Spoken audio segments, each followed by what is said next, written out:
这个三角缝的主干里面全烂了。高温季节的霉菌发展很快，处理不及时，这半边干全枯萎了，仅存了这半边几条成活的枝条。主干从上往下，这里面应该是全烂了。从这个没有封好的洞口开始的。首先，这下半部分的根盘是完好，这个3档的干是枯萎了，这个部分也是成活的，开始发芽了。这个主干的前端基本上都枯萎了，整个主干就剩下了2至3公分的皮层。要拯救这个树，最终的办法就是保住这点皮层，把枯萎的部分去掉，让成活的皮层显露出来，对它进行特殊处理。剪这些枯枝的时候是很无奈的，为何不早一点处理？说这些话都没用了，都烂到这个份上了，死马当成活马医吧。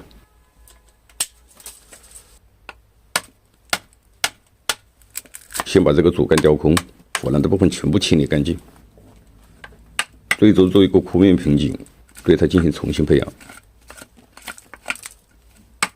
烂透了，把这个3端也雕出来。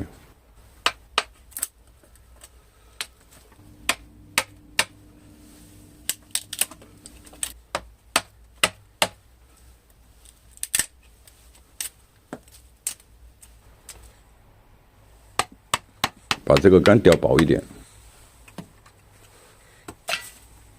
这个干向后弯转一个90度就理想了。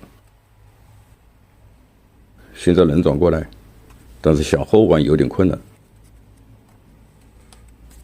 这个干有点长，以后补枝还是个麻烦，成活的皮层也太窄，留着它没有多大意义了，干脆把它去掉。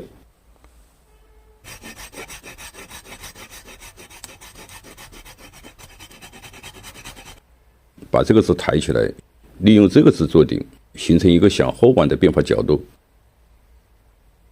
这个部分把它雕空，这个后半部分枯萎的地方全部做成舍利，包括这些枯干，形成一个与树是统一的舍利干。这个下端的皮层宽一点，把这里雕空后，把枝条抬起来向后弯，这个培养的空间要大一些。先把舍利部分雕出来，这个工程比较大。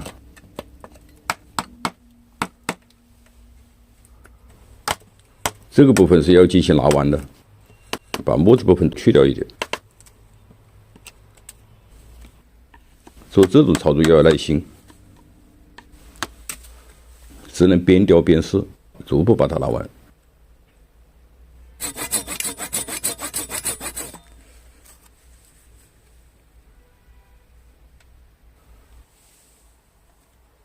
像三角枫榆树，愈合能力比较强的树种才适合这种操作。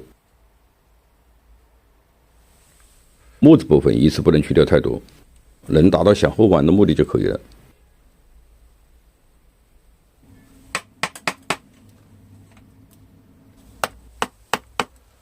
雕这种舍利要按照水线进行，总体的外形基本不变，要尽量的呈现这些枯干的骨感。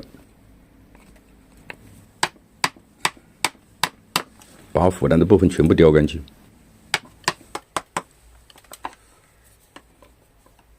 像这种已枯萎的干，在某种意义上还是一种出枝的表现，只是以舍利的方式存在。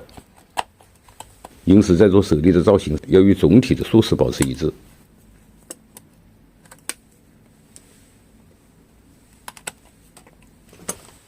将枯萎的部分与成活的皮层分离，这一步操作十分重要，是保证仅有皮层成活的关键。将成活皮层的外缘削掉一点，这样会刺激它的愈合，形成新的皮层。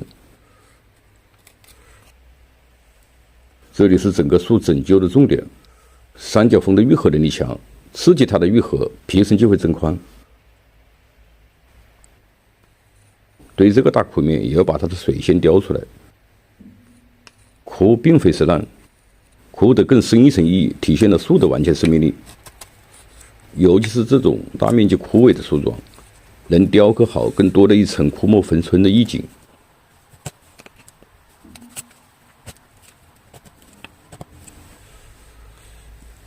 用水泥把这些还没腐烂的洞封好，把洞封好是阻止腐烂的最好办法。对整棵树初步的雕了一下，形成了一个基本轮廓。先把石榴合剂涂洒上去，对它进行杀菌消毒，最主要的目的是进行防腐。以后每年都要进行涂刷。对这个部分进行定位前，要把干包好，要防止水分的蒸发，逐步把它拿到位。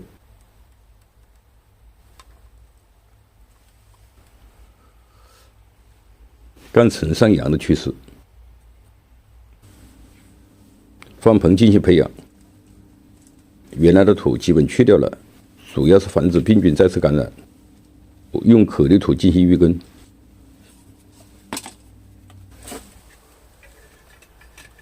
把枝条的走向调整好，形成一个统一的树势流向。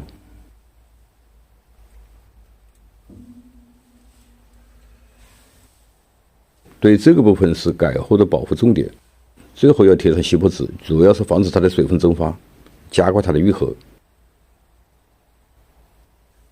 用浅盆培养，它的透气性好，生根比较快。对这种病桩，首先要考虑的不是生长快，而是快成活。树桩活了才有继续培养的可能。这本三角枫是养护中的一次失败，对树桩腐烂处理不及时，就成就了今天的现实。最后又得回过头来花几年时间对它进行培养。我是山泉龙茶，谢谢你的收看，下期见。